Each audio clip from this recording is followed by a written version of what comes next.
Kelvin, that Rob G, I want you to come in and tell the story, because we know about the NIL money, which I'm all behind.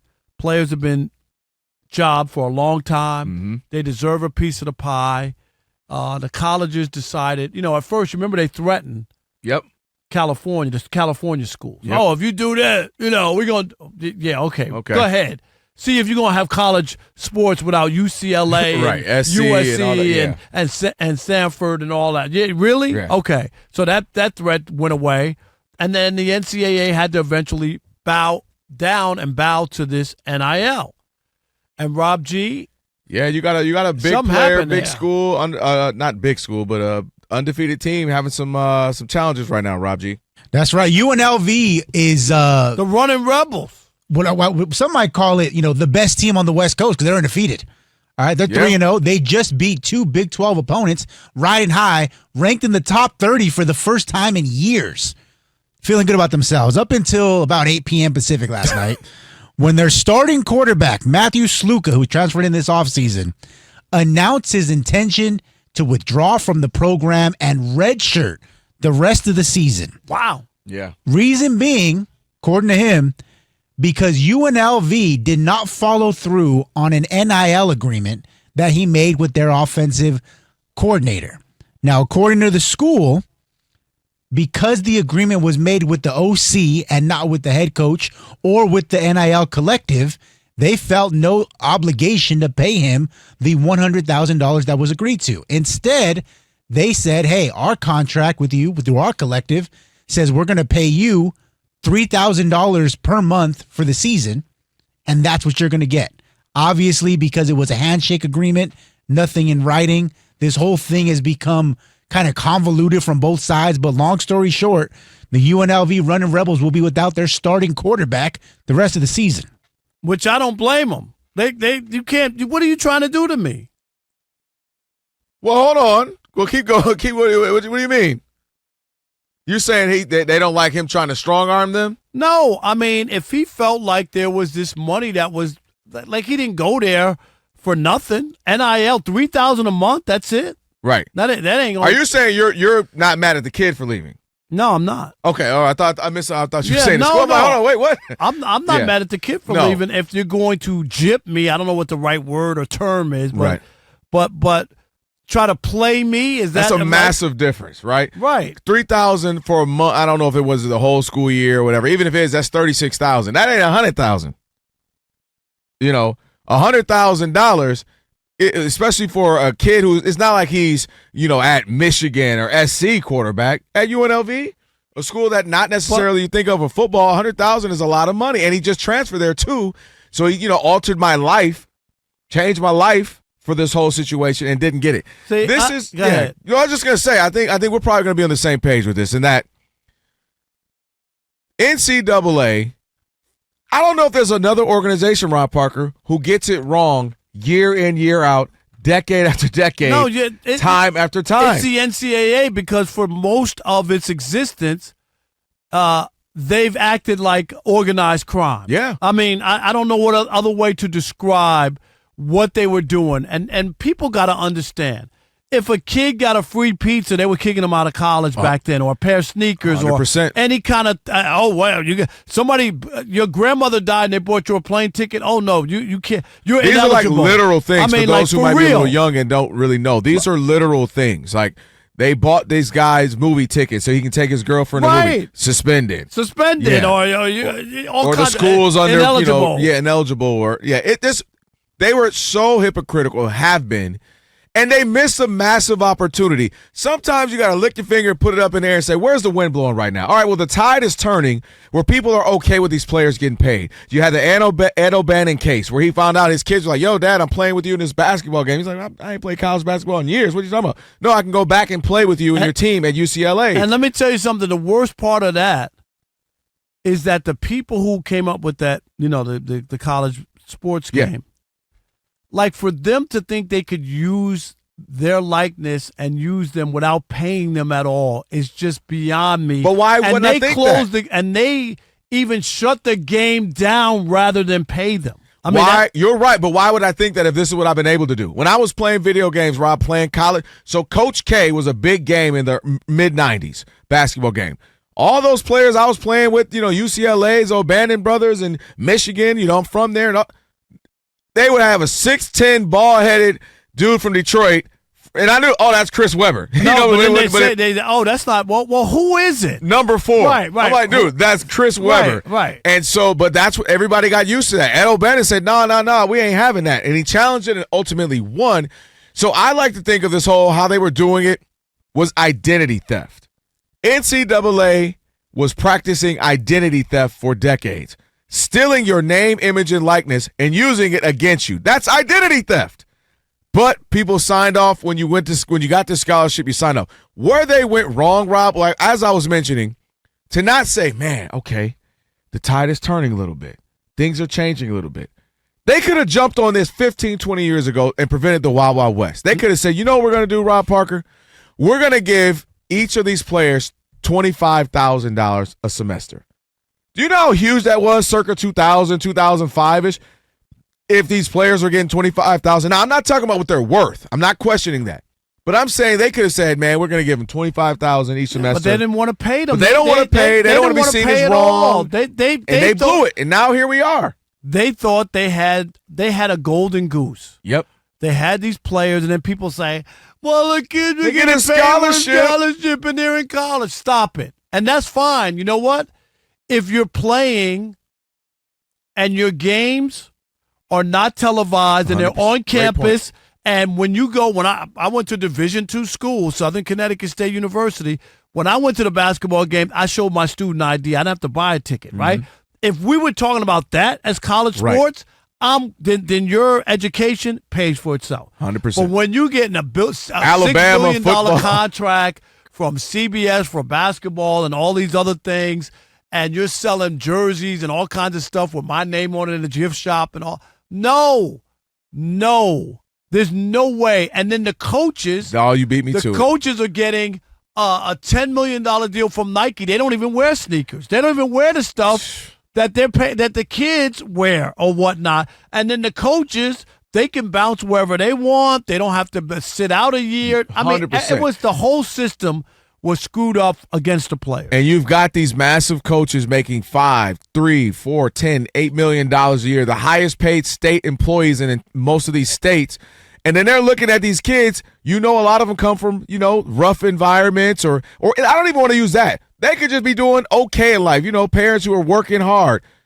I know what I'm worth. I know what I bring. I know I'm selling out this place. Yeah, this dude is looking at me in my face. Hey, man, you can't take those shoes. You can't take that.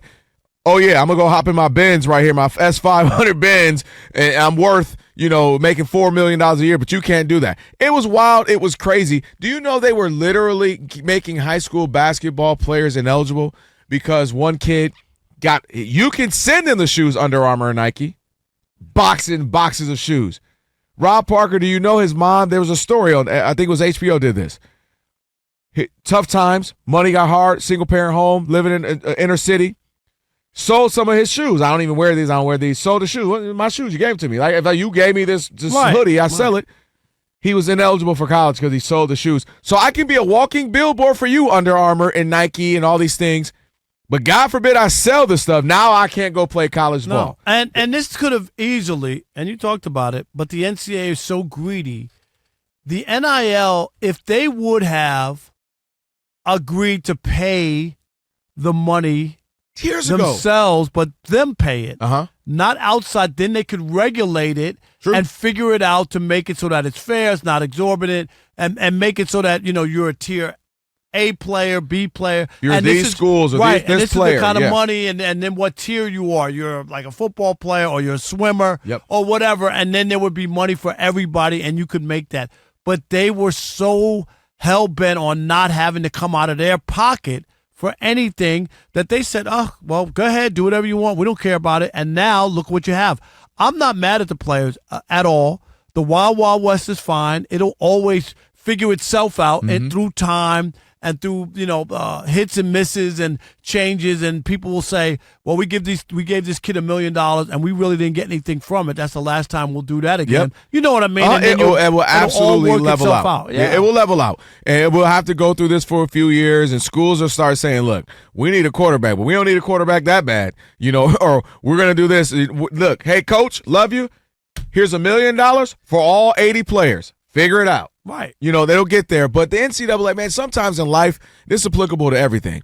You got to read the tea leaves. You got to see what's coming. Maybe you were wrong. Maybe you were greedy, or maybe you just didn't think about it. Maybe you literally believed in amateurism, which we know they didn't. But you know what I mean? Eventually in life, you have to realize, all right, things are changing, tide are changing. How can we change and evolve, tweak things a little bit, stay sharp, stay ahead of things? And when you don't, this is what happened. Now you got chaos. And eventually, man, the NCAA, at what point, what are we going to need them for? It's going to be 2 or 3 big conferences figuring out what they want to do. Right. That's what will happen. Rob G, you got something? So just a question. So I agree with everything you guys are saying. But with this specific story, where this kid thinks he has an agreement with an offensive coordinator, turns out that guy doesn't have the authority to give that kind of contract, and because nothing was ever signed, they're not tied to it whatsoever. Well, obviously you got to get a piece of what paper. What is the next step to ensure stuff like this does not happen? Because like you said, it is the wild, wild west where the schools themselves, for the most part, have no idea what these NIL contracts look like. They have no idea who's giving them the money. They just know this collective is responsible. You agree with them, not with us. You figure it out. So what's the next step to avoid this? First of all, you can't have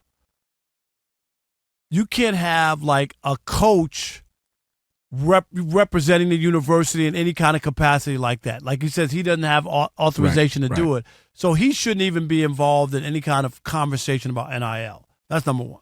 Number two, any deal or anything you do, you got to get it in writing. I don't care how much you trust somebody. That's why. I'm actually shocked his parents just let that didn't happen. You're right. Like, I'm shocked his parents were like, I hear you, son, but no. We need to see that. We need to see where the $100,000, how it's going to be paid, what happens, blah, blah, blah, blah, blah. Who's responsible for this? What if you get hurt? Like, all that's got to be laid out, and you just can't take somebody's word or take a handshake. It just doesn't work like that. Not when you're talking about that kind of money. No, not when you're talking about the kind of money. And also what the money mean and what the winning and all of that means for this is some serious high pressurized stuff. Maybe UNLV, not basketball isn't the biggest in the world, but for other schools as well. So if you want to get in on this, I know people want to talk about the NCAA and just the mess with the NIL and all the other stuff that's involved. And do you blame the NCAA for turning college sports into the Wild Wild West? 877-99 on Fox. Let's jump in. Jola. Joe in L.A. Jola? No, Jola. In Dallas. You're on the Odd Couple Hey, Fox Sports Radio. Good. What's up, Jola? Man, I'm doing good. How's it going, Kelvin? Just going well, Jola. Appreciate the call. That's Man, right. Are you enjoying the new show, Jola? Oh, I bet. That's what I'm about to say, man. Y'all been killing it, man. Y'all been keeping it so hot I can't even get through, man. Appreciate it. We appreciate you. Doubt. But no, I was going to say, man, this is the same thing that NCAA always does, man. Remember what they did to Terrell Pryor?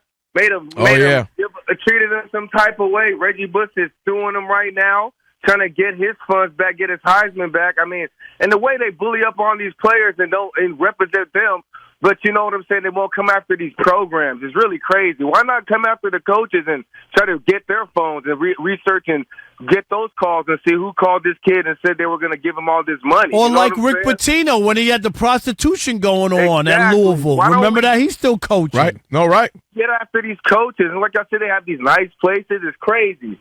But, man, it's crazy how they're able to – and who are these people? It's crazy how they just lock these players up, but the coaches could just have free reign. The programs could just – especially in UNLV where they got money, Las Vegas money. They got the money. No doubt. No Appreciate doubt about it. Jola. Hey, I have one thing to say, though. Yes. Hey, the 2018 quarterback, Baker Mayfield, Sam Darnold, Josh Allen, Lamar Jackson, they're killing, huh? Yeah. Hey, I mean, they have bounced back big time. Look at the 2021 class. Trevor Lawrence, Zach Wilson, Trey Lance, Justin Fields, Mac Jones. That may be the worst QB class of all time. Yeah. Hey, you make a good case for it. No doubt about it. Jay in Minnesota. You're on the Odd Couple Fox Sports Radio. What's up, Jay? Hey guys, I got an idea here. Okay. If the NCAA wants to get their arms around NIL, take back some control that they've basically lost, what they need to do is establish a department. Each university has an NIL officer. that reports to the NCAA. Then they can determine, okay, do we tier this system? Which athletes get how much money? And it's all black and white. It doesn't have to be left up to the coaches. The NIL officer for each university would not report to the coaches. They could interact with the coaches to some degree, but they would not report to the coaching staff in any time in any way. That takes the pressure off the coaching staff from making deals that maybe they like in UNLV that they can't live up to, and that would give the NCAA back control. Yeah, but the problem, though, Jay, I hear you, but if you're not putting out the money, then you can't control the money. The schools and the NCAA, they have to give out the money. I understand that, but if the NCAA says, all right, we're going to be the governing body. No, but you can't govern somebody else's money is what I'm trying to say to you. I know what you're saying. Who's going to abide by that? Right. Why would you tell me, and it's not your money? You can't tell me how much money I can get. You'll have all kinds of legal challenges on that. You know what I mean? Yeah. I think the big issue, thank you for the call, Jay. We appreciate it. I think the big issue, again, now is the NCAA still trying to fight it instead of embrace it, instead of work with the players, instead of work with the universities and try to find some better alternatives. They don't want to. Right, they're still trying to fight it. And it's like at a certain point you have to understand what's going on and find a way to solution so you can move it forward. And again, when you fight it, you're so far behind. They're always behind the eight ball. Everything that happens, the NCAA, like how many times do you want to keep being wrong? You know what I mean? That's my problem. Well, they can be wrong because after every issue of the last 30, 40 years, they keep being on the wrong side of it. All right, let's squeeze one more in. Sean from Sacramento, you're on the Odd Couple Fox Sports Radio. What's up, Sean? Yeah, my uncle from another mother, cousin Kelvin, and my brother's behind the boards, man. Real quick. What does the NCAA even do anymore? Right. Like, don't you feel like this is the best opportunity for them to try to take control of the situation, create the tier system like you were talking about, Rob, create fair contracts that these guys can't just jump from one team to one team, and they can't get cheated by these assistant coaches preaching a dream but telling them nothing. You know what I mean? So right, because they don't want to put out the money, though. They'd have to ante up those $6 billion and from TV deals. Yeah, I don't even know. I appreciate the call. Shout out to the family, too. Yeah, I just don't get what they do at this point. I mean, the only thing they do is cause trouble, get in the way, and count the money for themselves. But everybody's like, they just keep being on the wrong side of history regularly, all the time. And at some point, you think they would get it.